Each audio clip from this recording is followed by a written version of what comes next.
if she's on a team, they're watching. The jersey sales. Do you think you can sell more jerseys without her or with her? Obviously, it's going to be with her. Absolutely. USA jersey with her name on it is going to sell. What is very important? Because this is not men and women. Men are thinking business. You guys are thinking emotional.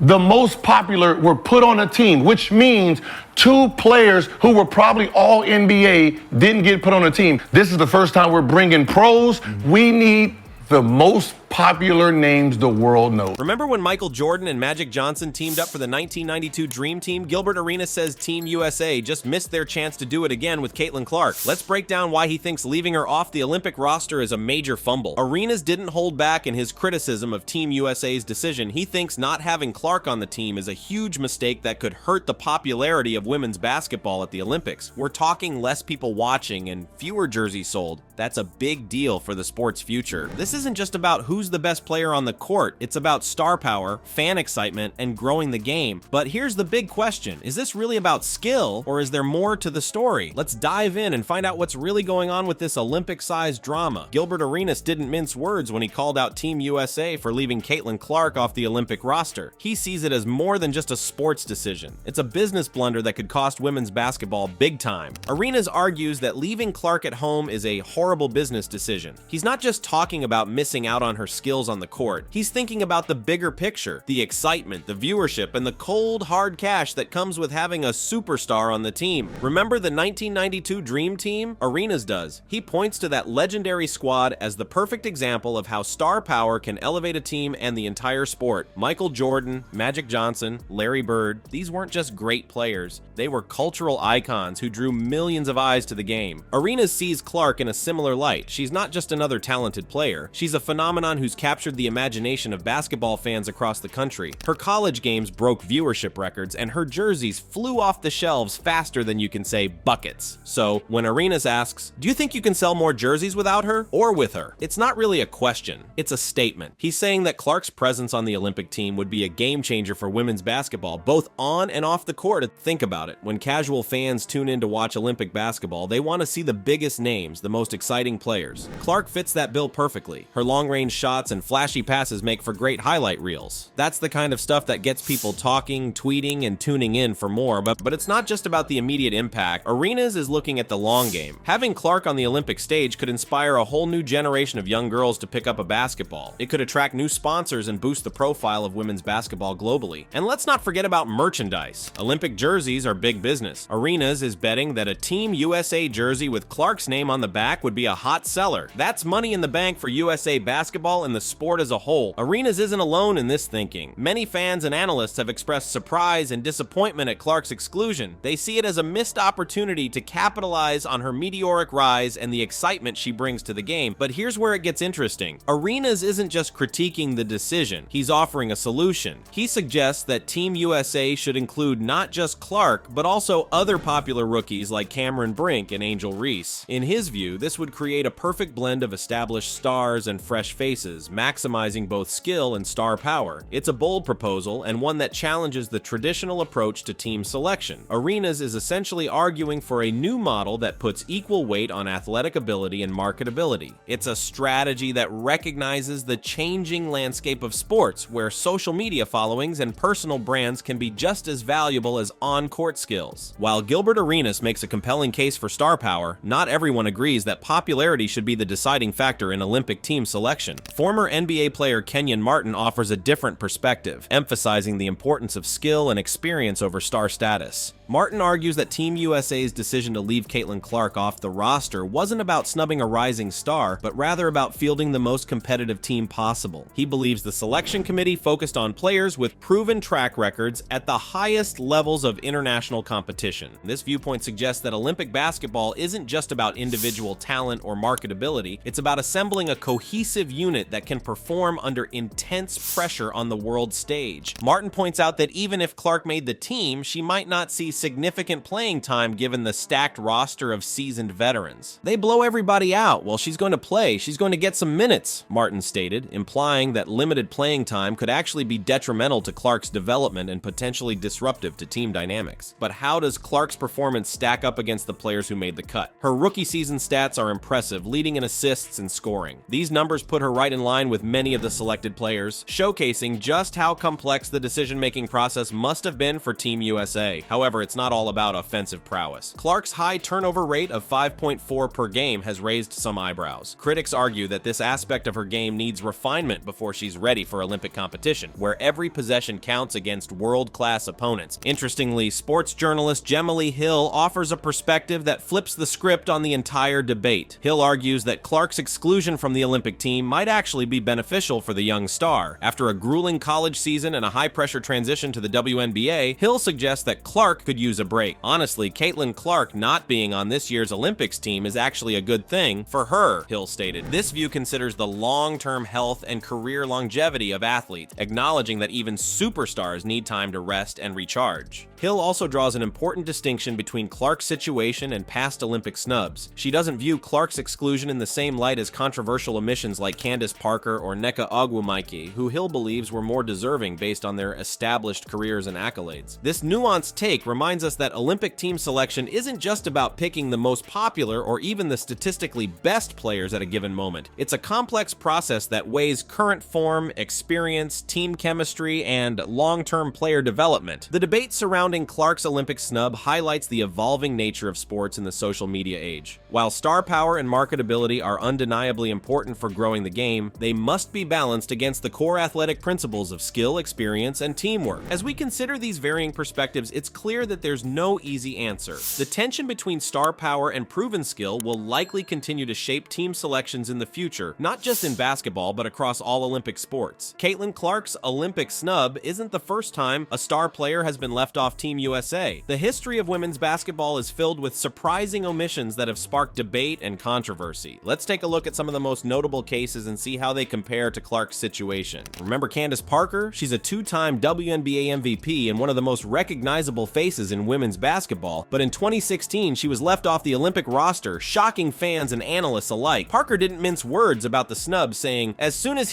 Auriemma was named the coach again, I was like, well, this is gonna be interesting. He doesn't like me. I don't like him. We don't like each other." Parker's exclusion highlighted the personal dynamics that can influence team selections. It wasn't just about her skills on the court, it was about relationships and politics behind the scenes. Sound familiar? While we don't know if there are similar issues with Clark, Parker's case shows that Olympic team selection isn't always as straightforward as picking the best players. But Parker isn't the only star to face Olympic disappointment. In 2021, Nneka Ogwumike, the league MVP and former WNBA Players Association president, was also left off the roster.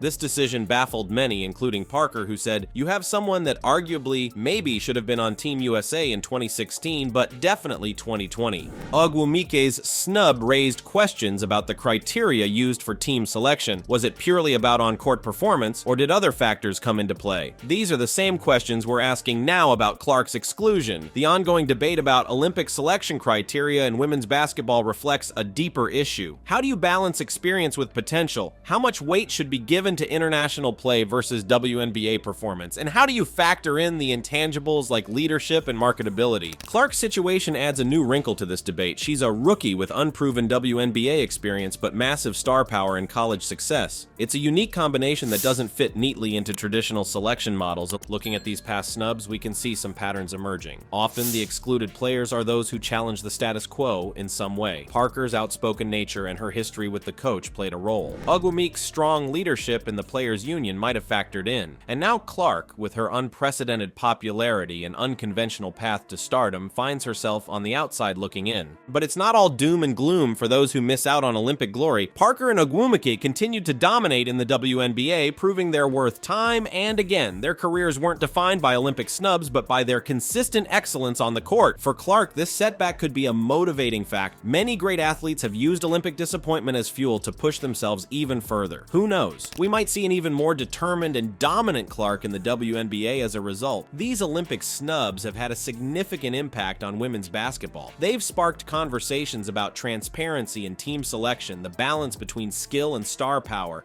and the future direction of the sport. Each time a star player is left off the roster, it forces us to reevaluate what we value in our Olympic teams. Clark's exclusion is just the latest chapter in this ongoing story. It's a reminder that as women's basketball continues to grow and evolve, so too must our approach to building Olympic teams. The challenge lies in finding a balance that honors the sport's traditions while also embracing its exciting future. Gilbert Arenas isn't just pointing out problems, he's offering solutions. His bold proposal include not just Caitlin Clark, but also fellow rookies Cameron Brink and Angel Reese on the Olympic roster. It's a game-changing idea that could reshape how we think about building national teams. Arenas argues that bringing these young stars to the Olympics would be a win-win situation. On one hand, you've got the raw talent and potential of these rising stars. On the other, you've got their massive popularity and ability to draw in new fans. It's a combination that could take women's basketball to new heights on the global stage. Let's break down the potential benefits of this approach. First, there's the obvious boost in star power. Clark, Brink, and Reese are some of the most talked about names in women's basketball right now. Their presence on Team USA would generate buzz and excitement, potentially attracting viewers who might not otherwise tune in to Olympic basketball. Then there's the long-term impact on the sport. By giving these young players Olympic experience early in their careers, we could be setting them up for even greater success in the future. Imagine the confidence boost and learning opportunity that comes from competing alongside the world's best players on the biggest stage in sports. But it's not just about the players themselves. Arenas' suggestion could have far-reaching effects on the visibility of women's basketball as a whole. More eyes on the game mean more potential fans, more sponsorship opportunities, and more resources flowing into the sport at all levels. However, this approach isn't without its potential drawbacks. Critics might argue that including rookies based on popularity rather than experience could undermine the competitive integrity of the team. There's also the risk of overshadowing more experienced players who have been working towards Olympic selection for years. Another concern is how this might impact team dynamics. Would the inclusion of these popular rookies create tension within the squad, and what happens if they don't get significant playing time? These are important considerations that Team USA would need to weigh carefully. Despite these potential challenges, Arenas' proposal reflects a broader trend in sports towards recognizing the value of star power and marketability. In an age where athlete brands can be as powerful as their on-court performances, maybe it's time for Olympic selection criteria to evolve. This approach could set a new precedent for how national teams are built, not just in basketball but across all sports. It's a model that recognizes the changing landscape of sports entertainment, where social media followings and personal brands can be just as valuable as traditional metrics of success. Looking at the long-term effects, this strategy could lead to increased fan engagement and commercial success for women's basketball. Imagine the impact of having Clark, Brink, and Reese as the faces of Olympic basketball. Their combined star power could attract new sponsors, boost merchandise sales, and maybe even influence broadcast deals. Moreover, this approach could help bridge the gap between college and professional basketball. By giving these college stars early exposure to international competition, we might see a smoother transition for top talent into the professional ranks. But perhaps the most exciting possibility is how this could inspire the next generation of players. Young girls watching the Olympics might see themselves reflected in these rookie stars, dreaming not just of college success, but of Olympic glory from the very start of their careers.